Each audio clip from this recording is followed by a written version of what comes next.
Sarah, we need to talk, my husband, Michael said. His voice sounded sad, but I knew he was pretending.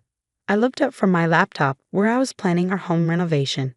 His mother, Linda, stood beside him, dabbing her eyes with a tissue. My stomach tightened. I knew this act. Linda was very good at fake crying. The doctor says I have 6 months to live, Linda said, her voice shaking. I don't want to be alone at the end. She fell into our armchair, the same one I had seen her measuring last week, complaining it didn't match her decor. My name is Sarah Parker, and at 34, I had finally bought my dream home.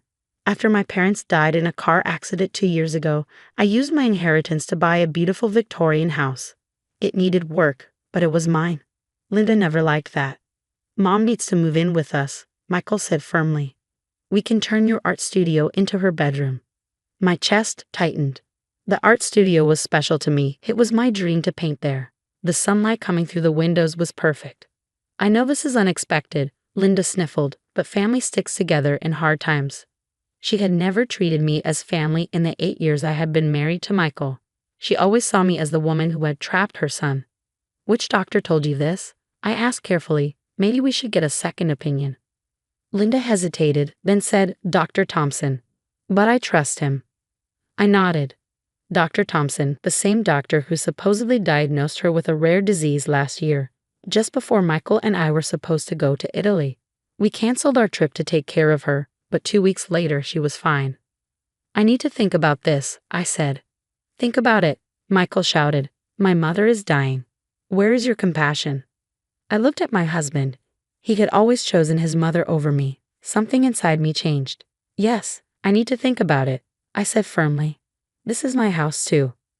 Actually, Linda said sweetly, since Michael is your husband, it's his house too, and a son's duty to his mother. The house is in my name only, I cut in. I bought it with my inheritance. Linda's smile faded. But that's not the point. This is a big decision, and I won't rush into it. I walked outside to the garden, my favorite place. Sitting on a bench, I pulled out my phone and called Dr. Thompson's office. I'm sorry, the receptionist said. We have no patient records for Linda Morrison. I thanked her and hung up. My suspicions were right. I called my sister, Emma, a nurse. Can you check something for me? I asked. 2 days later, I had my answer. Linda had not been to any oncologist. She had no cancer, no diagnosis. She was lying. For a week, I watched as Linda and Michael planned her move. She brought boxes over, talked about painting the walls. Michael barely spoke to me, acting as if I was cruel for hesitating. Then came the family dinner. Linda invited everyone. Michael's sisters, their husbands, aunts, uncles, cousins. She wanted them to pressure me. She stood up, pretending to be emotional. She announced her diagnosis and said how I had graciously agreed to let her move in. Everyone praised Michael for being such a good son. Then I stood up. My hands were steady as I lifted my glass. I have something to say. Linda smiled, expecting me to agree. Instead, I pulled out a folder and met her eyes. I spoke to Dr. Thompson's office, I said, and every other oncologist in the state. Linda's face turned pale. The dining room went silent.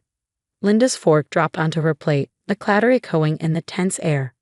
Her face, already pale, turned almost white. I don't understand, she stammered, reaching for her water with shaking hands. Dr. Thompson doesn't share patient details. That's interesting, I said calmly, because Dr. Thompson retired 3 years ago. His clinic doesn't even exist anymore. Michael stood up suddenly, his chair scraping loudly against the floor. Sarah, what are you doing? I opened my folder and pulled out the papers. I checked with every cancer hospital within 100 miles. No Linda Morrison has been diagnosed with cancer. No Linda Morrison has even been tested for it. The room filled with whispers. Linda's sister, Patricia, leaned forward, frowning. Linda, is this true? She's lying, Linda shouted, standing up. She's trying to turn you all against me because she doesn't want me in her fancy house. Actually, I said, sliding the papers across the table, I'm telling the truth. These are the hospital records. You can call and check for yourselves. Michael grabbed the documents, his hands shaking. This has to be wrong. Mom wouldn't. But she would, his sister Jessica said quietly. Remember when she faked pneumonia before your wedding? Or the heart problem when you got that job in Seattle? Linda's face twisted with anger. Jessica, how dare you? I'm your mother. Yes, you are, Jessica said. And I love you. But this has to stop. The lies, the tricks, the drama, it's not okay. Michael sat down, staring at the papers in his hands. Slowly, the truth sank in. The house, he whispered. You wanted the house. Linda lost control. Of course I wanted the house. She doesn't deserve it. She used her inheritance to buy that beautiful home while I'm stuck in my tiny ranch house. It's not fair. Not fair? I repeated, keeping my voice level. Like it wasn't fair when you tried to convince Michael to challenge my inheritance. Or when you told everyone at church I was flaunting my parents' death by buying the house. The shocked gasps around the table told me that Linda hadn't shared those particular details with the family. Michael's head snapped up, his eyes wide. You did what? She needed to be put in her place, Linda hissed. Always acting so perfect, so independent. A real wife would have given that money to her husband. Like you gave your inheritance to Dad? Patricia asked, her voice sharp. Oh wait, you didn't get one. Is that what this is really about, Linda? The truth hung heavy in the air. Linda's face crumpled, not in fake tears this time, but in genuine defeat. The careful manipulation she orchestrated was falling apart, exposing years of jealousy and resentment. I just wanted, she started, then stopped, looking lost. You wanted to control everything, like always, Jessica finished. But this time you went too far. Faking cancer? That's cruel, Mom, not just to Sarah, but to everyone who's actually fighting that battle. Michael stood up again, but this time his posture was different, defeated, tired. I think everyone should go home, he said quietly. Mom, I'll drive you. But Michael, Linda protested. No, Mom, not this time. As the family filed out, each person avoiding Linda's desperate gaze, I stayed at the table, my hands clasped tightly in my lap. Patricia stopped beside me, placing a gentle hand on my shoulder. I'm sorry, she said softly. We should have seen it sooner. After everyone left, I began clearing the barely touched dinner plates, the sound of Michael's car starting and pulling away echoing in the quiet house. I wasn't sure if he'd come back tonight. I wasn't sure of anything anymore. But as I stood in my kitchen in my house, I felt something unexpected, relief. The truth was finally out, and with it, the weight of years of subtle manipulation and forced smiles lifted from my shoulders. I walked to the window that overlooked my garden, watching the sunset paint the sky in shades of pink and gold. Whatever happened next, I knew I'd done the right thing. My parents had taught me to stand up for myself, and tonight, I finally had. The sound of the front door opening made me turn. Michael stood in the doorway, his face etched with exhaustion and something else. Shame. I dropped her off at home, Michael said, his voice rough. She cried the whole way there, said I was choosing you over her. I stayed silent, watching as he moved into the kitchen, looking lost in the space that had always been our home.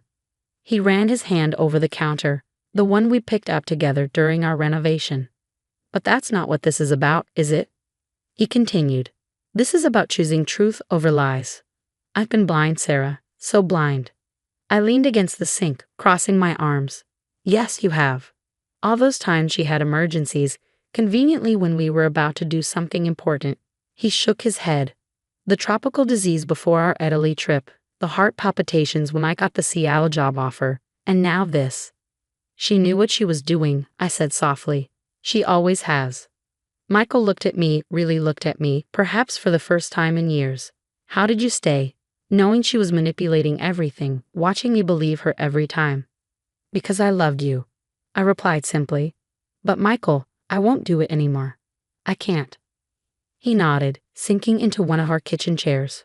I don't expect you to. What she did, faking cancer, his voice broke. My aunt died of cancer last year. How could she use that? I moved to sit across from him, feeling the weight of this moment. Your mother needs help, Michael. Professional help. This isn't normal behavior. Jessica's already looking into family therapists, he said. She thinks Mom's behavior has gotten worse since Dad died. The need to control everything, to be the center of attention. We sat in silence for a while, the ticking of the kitchen clock marking time as we both processed the evening's events. Finally, Michael reached across the table, his hand open, palm up. I know I don't deserve it, he said quietly, but I'd like a chance to make this right. To be the husband you deserve, not just the son my mother wanted me to be. I looked at his outstretched hand, thinking of all we'd been through. It won't be easy, I warned. There needs to be boundaries. Real ones. I know he agreed. No more emergency visits, no more guilt trips, no more letting her make decisions about our life. And he hesitated, then continued firmly. I think we should go to counseling too. Together. I need to understand how I let this happen, how I hurt you by always putting her first. I felt tears prick at my eyes, not from sadness, but from relief. This was the man I'd married, the one who'd been buried under years of his mother's manipulation. Okay, I said, placing my hand in his. We can try. The next few months weren't easy. Linda alternated between tearful apologies and bitter accusations, but we held firm to our boundaries. Michael started therapy, both with me and on his own, working through years of ingrained patterns. I finished my art studio, filling it with canvases and light. Sometimes, when I'm painting there, I think about that family dinner and how close I came to losing my dream home to Linda's schemes. But then I look at the changes in our lives, the peace, the honesty, the renewed connection between Michael and me, and I know it was worth it. Linda eventually agreed to counseling, though it took Jessica and Patricia's ultimatum to get her there. She's learning slowly to build relationships based on truth rather than manipulation. Last week, she even sent me a card, a real one, apologizing for everything. It's a small step, but it's something. Michael and I finally took that trip to Italy, sending postcards to his mother from every city we visited. When we returned, our house was exactly as we'd left it. No emergencies, no drama, just home. Yesterday, as I worked in my garden, I found the first rosebud of spring pushing through the soil. Like that tiny flower, our family is growing in new ways, healthier ways. It's not perfect, but it's real, and that's all I ever wanted. The house stands as it always has, but now it feels different. It's not just my sanctuary anymore. It's our home, mine and Michael's, built on a foundation of truth and trust. And that's something no manipulation could ever provide.